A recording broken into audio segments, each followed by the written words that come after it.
নিজের দেহের দিকে তাকাও। ওয়াফি আনফুসিকুম, তুমি যে জবান দিয়ে কথা বলতেছো, এই জবানটা দিয়ে আমি আল্লাহ তাআলা এখানে একটা ডিভাইস ফিট করে দিয়েছি। যখন তুমি তোমার মাতৃভাষা বাংলা বলো, ডিভাইস টিপ দিয়ে পরিবর্তন করতে হয়। আবার যখন তুমি অন্য ভাষায় কথা বলো, সেখানে আলাদা করে ডিভাইস লাগাইতে হয়। আল্লাহ তাআলা বলেন, দেখা যায় না, শোনা যায়, শুধু শব্দগুলো জবান থেকে বের হয়। এমন একটা জবান আমি আল্লাহ তোমাকে দিয়েছি। এই জবানটা দিয়ে তুমি যদি ভালো করতে পারো, তুমি যদি এই জবানটা দিয়ে আমার পয়গম্বরের উপরে দরুদ পাঠ করো, মুহতারাম বিশ্বাস করেন, কথার যদি ঘ্রাণ পাওয়া যেত, কথার যদি ঘ্রাণ মানুষ শুনতে পেত, তাইলে নবীজির দরুদ পড়লে জবান থেকে যে ঘ্রাণ বের হয়, এই ঘ্রাণে সারা এলাকা মো করতো সুবহানাল্লাহ।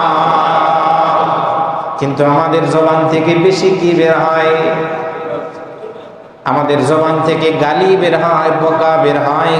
আমাদের জবান থেকে মানুষের বিরুদ্ধে হিংসা, কুৎসা, রটনা, গীবত বের হয়। কথা বলেন ঠিক কিনা?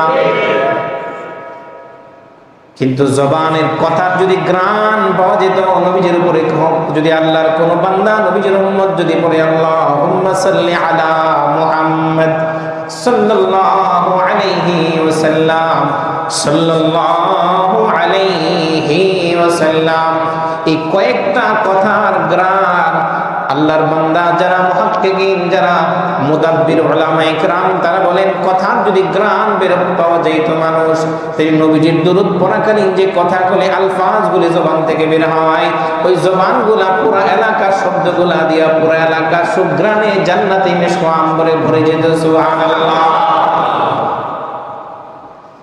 আল্লাহ তাআলা বলেন, গোলাম তোমার জবানের মধ্যে এমন একটা জিহ্বা ফিট করে দিয়েছি, এমন একটা জিহ্বা তোমার জবানের মধ্যে আছে, জিহ্বাটা ইচ্ছা করলে কথা বলতে পারে না, দাঁতের সাহায্যের প্রয়োজন হয়। কথা বলেন হয় কি হয় না?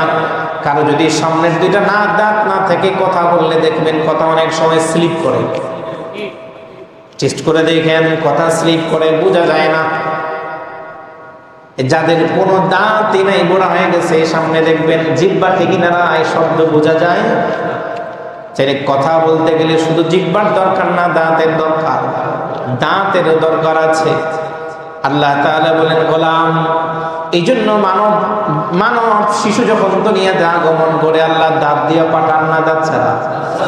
কারণ তখন তার কথা বলার শক্তি নেই, শুধু আওয়াজ, কান্না, খাবার চাই কান্না, ব্যথা পেয়েছে কান্না, প্রস্রাব পায়খানা করছে কান্না। আল্লাহ তাআলা বলেন, যখন কথা বলার সময় হবে, আমি আল্লাহ তাআলা কুদরতি ভাবে সেখানে কথা বলার যোগ্যতা দিয়ে দেই।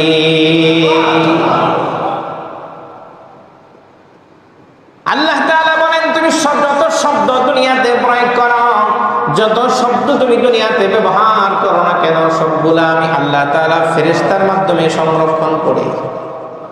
সব মেমোরির মধ্যে সংরক্ষণ হচ্ছে, তুমি দেখো না। কিয়ামতের ময়দানে তোমার এই শব্দগুলা, কথাগুলাকে ওজন দেওয়া হবে। তুমি ভালো শব্দ বললেও সেটা ওজন দেওয়া হবে, খারাপটা বললেও ওজন দেওয়া হবে।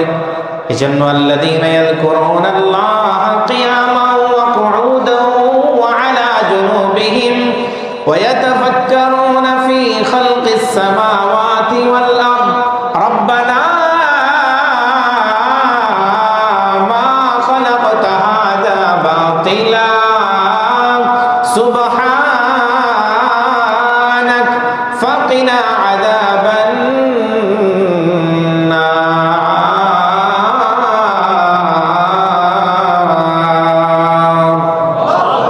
সুযোগ পাইলে আপনি হাঁটতেছেন, দাঁড়ায় আছেন, অন্য কোনো কাজ না করে যদি আপনি একবার, দুইবার, তিনবার যদি একবারই বলেন সুবহানাল্লাহ, ফজিলত তো আমাদের সবার জানা। নবীজি বলেন, আসমান থেকে জমিন পর্যন্ত ফাঁকা জায়গাটা আল্লাহ তাআলা নেকি দ্বারা ভরপুর করে দেন। ওয়াকুউদান, বসে আছেন, কোনো কাজ নাই, অনর্থক গল্প না করে এই বসাটা আপনার জীবনে আর নাও আসতে পারে। বসে বসে যদি আপনি একবার, দুইবার, তিনবার সূরাতুল ইখলাস পড়েন, বিশ্বনবী বলেন, তুমি 10 মিনিট সময়ের মধ্যে যদি 10 বার পড়তে পারো, আল্লাহ তাআলা তোমার জন্য জান্নাতের মধ্যে আলাদা একটা বালাখানা ভিআইপি বানায় দেয়। মুহতারাম দোস্ত, এই জন্য সর্বাবস্থায় প্রশংসা হবে কার? আমি এক ব্যক্তিকে দেখছি, এটা নাই এটা, এটাকে আমরা কি বলি, চোখের উপরের জায়গাটাকে ব্রুর চামড়া সহ নাই। তাহলে আচ্ছা, আমাদের এই ব্রু প্রতি মিনিটে কয়বার আমার জানা নাই, কতবার এটাকে ওঠানামা করে? নিশ্চয়ই এটা কাউন্ট করা আছে। যতবারই করো, কেন করে? যাতে আমাদের চোখের মধ্যে ধুলা ময়লা কিচ্ছু পড়তে, এক বেচারার এটা নাই, এক চোখের উপরের অংশটা নাই। টাকা পয়সার অনেক অনেক টাকা পয়সা, বৃত্তের মালিক। জিজ্ঞেস করলাম আপনার কাছে কেমন? তো দুনিয়াটা আমার কাছে বিশ্বের মতো। বলতেছে ডাক্তাররা অনেক চেষ্টা করছে এটা লাগানোর জন্য, কিন্তু পারফেক্ট হয় না। আল্লাহ যেভাবে লাগাই দিয়েছেন, ডাক্তাররা বারবার কয়েকবার আমাকে অপারেশন উঠে রুমে নিয়ে গেছে, কিন্তু এটা কখনই তার পারফেক্ট করতে। আরেকটা বিষয় হলো, আমার যদি এখানে কাটে তাহলে অন্য জায়গা থেকে স্কিন কাইটা নিয়ে এসে ভরাট করা যায়। মানুষকে কেউ কারো চোখের উপরে স্কিন দিয়ে দিবে, অন্তত জীবিত মানুষ দিবে না। তো এটা অনেকবার চেষ্টা করছে, চামড়া লাগাইছে, কিন্তু চামড়া লাগাইলে কি হবে? এই পশম তো উঠে না। পশম কি নিজে নিজে উঠে? তো চামড়া লাগাইছে, কিন্তু পশম উঠে না। এই জন্য বারবার যখন এটা আমার কাছে লাগাইছে, আমার কাছে আনইজি লাগে। এটা একরকম, এটা আরেক রকম। চোখের মধ্যে যেন কি একটা পড়ে রয়েছে এমন লাগে। তো ডাক্তাররা এরপরে বার গেছে, কইটা দিয়ে হবে না, উঠে ফেলে। তো তাইলে আমি আমার চোখ রক্ষা করবো কি করে? চশমা ব্যবহার করে। এইভাবে যদি আমি চোখটা এটা নাই, আমি হাঁটি রাস্তায়, পোলাপান দেখলে আমার দেখলে ভয় পায়, আমার দেখলে বিভৎসর মতো লাগে, ভয়ঙ্কর লাগে আমার দেখলে। এই জন্য যাতে পোলাপান আমার দেখলে ভয় না পায়, কালো চশমা ব্যবহার করি। কিন্তু মুশকিল হলো, যতক্ষণ সজাগ থাকি ততক্ষণ আমার চোখ থেকে অনবরত পানি পড়তে থাকে। ও যে আবরণটা নাই, পানি পড়তে থাকে। আমি হাতের মধ্যে অসংখ্য টিস্যু রাখি, বারবার পানি মোছার জন্য। এই জন্য দুনিয়াতে আমার সব আছে, এই চোখের উপরের পাপড়িটা নাই, দুনিয়াটা আমার কাছে বিষাক্তের মতো। ও মুহতারাম দোস্ত, আল্লাহ কি দিছেন আমাকে আপনাকে? এমন দুইটা হাত দিছেন যেখানে আল্লাহ 10টা আঙ্গুলই দিছেন, 9টা দেন নাই। দুইটা পা আল্লাহ তাআলা দিছেন, আঙ্গুল 10টাই দিছেন, 11টা দেন নাই, 22 আঙ্গুল করেন নাই। আল্লাহ তাআলা এমন দুইটা চোখ দিলেন যেটা সব পরিপক্ক পারফেক্ট জায়গা আল্লাহ তাআলা ফিট করলেন। আল্লাহ তাআলা যে ব্রেন আপনাকে দিয়েছেন, বলে 30 লক্ষ কম্পিউটারের মেমোরির মধ্যে যে পরিমাণ মেমোরি থাকে, মেগাবাইট থাকে, আপনার ব্রেনের মধ্যে তার চাইতে বেশি মেগাবাইট আল্লাহ দিয়েছেন। সুবহানাল্লাহ বলেন। আল্লাহ তাআলা এত সুন্দর কুদরতিভাবে একটা বডি আপনাকে আমাকে দিলেন, যে বডির মধ্যে আপনার ব্যথা হলে যেটা অটোমেটিক, কিছু বিষাক্ত জিনিস এমন আছে যে আপনার বডি সেগুলোকে খায়, অটোফিজি হয়, যেটা আপনার দেহের ভিতরে আল্লাহ তাআলা এত সুন্দর মেশিন আর কুদরত ফিট করে দিলেন। এরপরে যদি আল্লাহ তাআলার গোলামি না করি, আল্লাহ তাআলা বলেন, বান্দা তোমার চাইতে বেওয়াফা, তোমার চাইতে বেওয়াফা না শুকরিয়া বান্দা আমার আর হতে পারে না। তোমার এত কিছু দিলাম, চাইছি না চাই পেয়েছি? আচ্ছা, এগুলো আল্লাহর কাছে চাইছি, আল্লাহ এগুলো এইভাবে দিয়ে দুনিয়াতে পাঠাও, একটাও চাইনি। আর ভাই, চোখের পাপড়ি দূরের কথা, আপনি দেখবেন কেউ যদি সুন্দর করে কথা বলতে না পারে, তার কাছে খারাপ লাগে। লাগে কি লাগে না? সবাই কথা বলে একরকম, আমি কথা বলে আরেক রকম। অনেক আছে না, কথা বলে নাকে বাজে, এমন লোক আছে না নাই? তো ওই লোকের জিজ্ঞেস করে যে আপনার কাছে কেমন লাগে? আমরা যারা এখানে আছি, আমাদের কথা বলে নাকে বাজে? নাকে তো বাজে না। আল্লাহ তো কথাটাও পারফেক্ট বানিয়ে দিলেন। আল্লাহ বলেন, তোমারে আমি সব পারফেক্ট দিলাম, কিন্তু তুমি আমার এক ওয়াক্ত নামাজ পারফেক্ট ভাবে উপহার দিতে পারলে না। তুমি আমাকে আমি পছন্দ করি, অথবা এমন ভাবে তুমি আমার কাছে কিছু হাদিয়া পাঠালে না যে তোমার বাম হাতও জানে না ডান হাতে তুমি দিলা। আর কোন শব্দে কিভাবে বললে, কোন সুরতে বললে আমি আপনাদের সামনে উপস্থাপন করতে পারবো, আমার ভাষা জানা নাই। এই জন্য আল্লাহ তাআলা আমাদেরকে আফসোস করে রাখেন, আমাদেরকে আফসোস করে আল্লাহ তাআলা রাখেন। ইয়া আইয়ুহাল ইনসান মা গররাকা বিরাব্বিকাল কারীম, ইয়া আইয়ুহাল ইনসান। এই ডাক্তার মধ্যে আল্লাহ তাআলা বড় মায়া করে ডাক দিয়েছেন। শুধু মুসলমান বলেন নাই, আল্লাহ কি বলছেন? ইনসান। আল্লাহ তাআলা যেমন কাফেরকে ডাক দিয়েছেন, ও মুসলিমকে আল্লাহ ডাক দিয়ে বলতেছেন, ইয়া আইয়ুহাল ইনসান মা গররাকা বিরাব্বিকাল কারীম আল্লাযী খালাকাকা ফাসাওয়াকা ফাআদালাক ফি আইয়ি সূরাতিন মা শাআ রাক্কাবাক। আল্লাহ তাআলা মায়া করে আমাদেরকে ডাক দিয়া বলেন, ইয়া আইয়ুহাল ইনসান, হে বনি আদম, মা গররাকা বিরাব্বিকাল কারীম, আমি আল্লাহ ওয়াত-তিন ওয়াজ-যাইতুন ওয়া তুরি সিনিন ওয়া হাদাল বালাদিল আমিন লাকাদ খালাকনাল ইনসানা ফি আহসানি তাকওয়িম।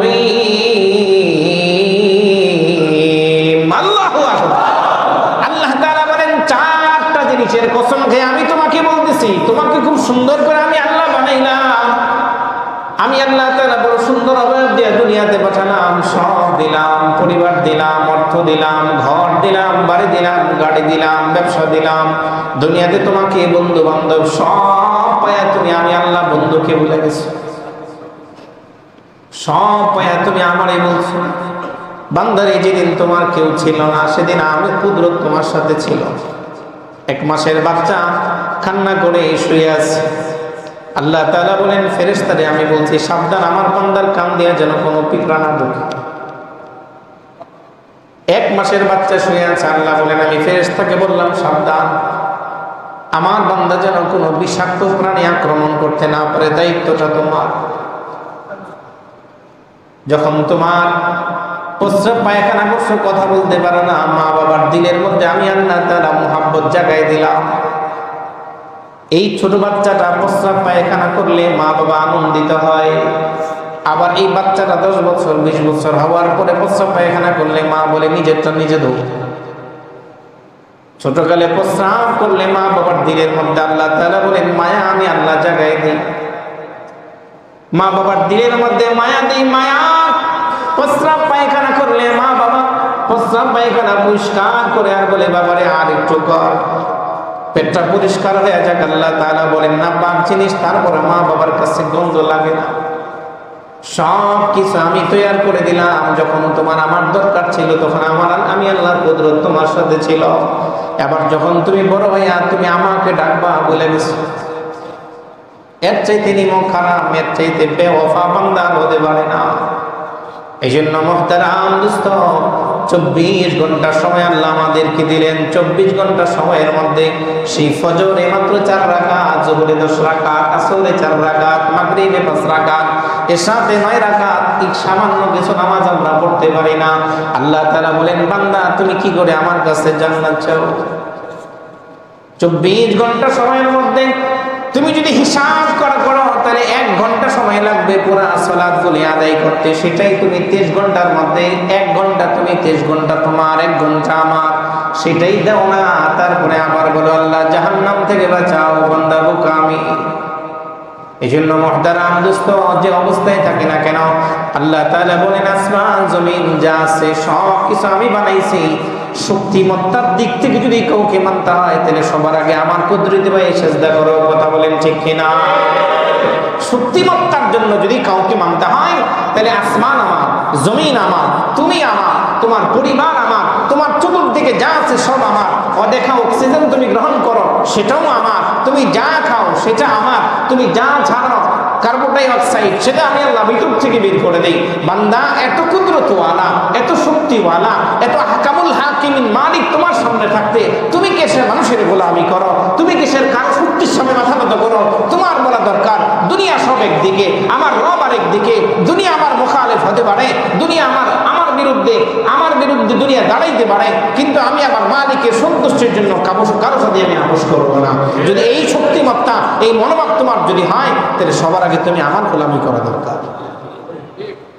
সূরা লোকমানের এই আয়াতের মধ্যে আল্লাহ তাআলা আমাদেরকে বলতেছেন, বান্দা কাফেররা আমাকে মানুক আর না মানুক, ওরা প্রশংসা করলে আমি আল্লাহ প্রশংসা বাড়বে না, ওরা না করলেও কমবে না, কিন্তু তুমি তো আমার গোলাম, তুমি তো বলছো আশহাদু আল্লা ইলাহা ইল্লাল্লাহ ওয়া আশহাদু আন্না মুহাম্মাদান আবদুহু ওয়া রাসূলুহু।